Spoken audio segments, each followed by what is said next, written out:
शेतकरी मित्रांनो नमस्कार, मी आपला शुभचिंतक गोपाल उगले। शेतकरी मित्रांनो, सध्या जर आपण बघितलं तर आपल्याला युरिया भेटत नाही। युरियाचा खूप मोठा तुटवडा आपल्याला जाणवतोय आणि विक्रेते बंधू किंवा कृषी दुकानदार आपल्याला युरिया देत नाहीत।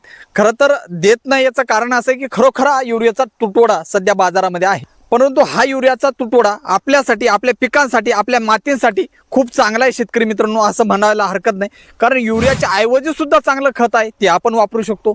शेतकरी मित्रांनो, या व्हिडिओच्या माध्यमातून आपण जाणून घेणार आहोत की युरिया वापरायचा नाही मग काय वापरायचं, युरियाचे दुष्परिणाम कोणते हे आपण या व्हिडिओच्या माध्यमातून जाणून घेणार आहोत। जर आपण चॅनलला सबस्क्राईब केलं नसेल तर एकदा चॅनलला सबस्क्राईब करा आणि हा व्हिडिओ जर आपण फेसबुकला बघत असाल तर या पेजला लाईक करा किंवा फॉलो करा।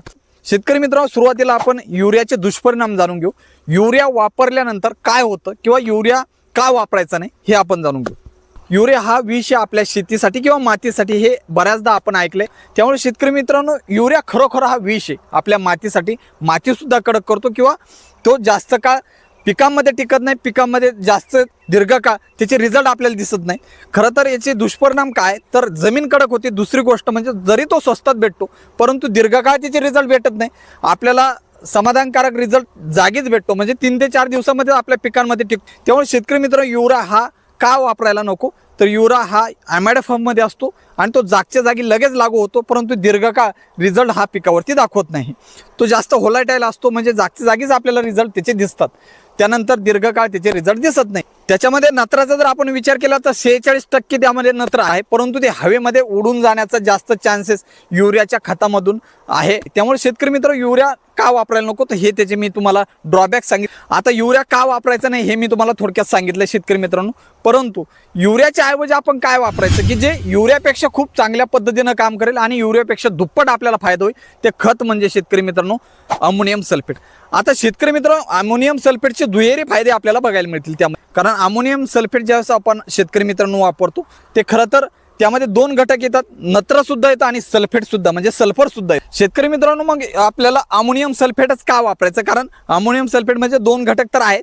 तर नत्राचा जर विचार केला त्यामध्ये 21% नत्र आहे आणि सल्फर हे 23%। त्यामुळे दोन्ही हे घटक आपल्या पिकाला आवश्यकतेनुसार मिळतात आणि दीर्घकाळ खरं तर हे दोन्ही घटक मिळतात। जसं युरियाच्या तुलनेत हे दीर्घकाळ रिझल्ट आपल्या पिकांवरती दाखवतात। पीएचचा जर विचार केला, पीएच जर जमिनीचा जास्त असला त्या ठिकाणी सुद्धा आपलं अमोनियम सल्फेट हे चांगलं काम करतं। युरियाचा जर विचार केला तर युरिया क्षारयुक्त जमिनीमध्ये काम करत नाही। त्यामुळे आपण अमोनियम सल्फेट जर आपण वापरला तर खूप मोठा फायदा झालेला आपल्याला त्यामध्ये दिसून येतो। शेतकरी मित्रांनो, अमोनियम सल्फेट हे जे खत आहे हे युरियापेक्षा जलद गतीने लागू होतं। कारण याचा जर फॉर्मचा जर विचार केला तर अमोनियम नायट्रेट फॉर्ममध्ये खत आपल्याला मिळतं आणि त्यामुळं जीवाणूंकडून जी प्रक्रिया होते, जीवाणूंकडून जी प्रक्रिया आपल्याला व्हायला पाहिजे, जे नत्र पिकाला मिळण्यासाठी ते अमोनियम किंवा नायट्रेट फॉर्ममध्ये व्हायला पाहिजे, ते आपोआप या खतामध्ये झालेलं आहे। त्यामुळं पिकं हे लवकर ॲब्झॉर्ब करतात आणि दीर्घकाळ याचा रिझल्ट आपल्याला पिकांवरती दिसतो।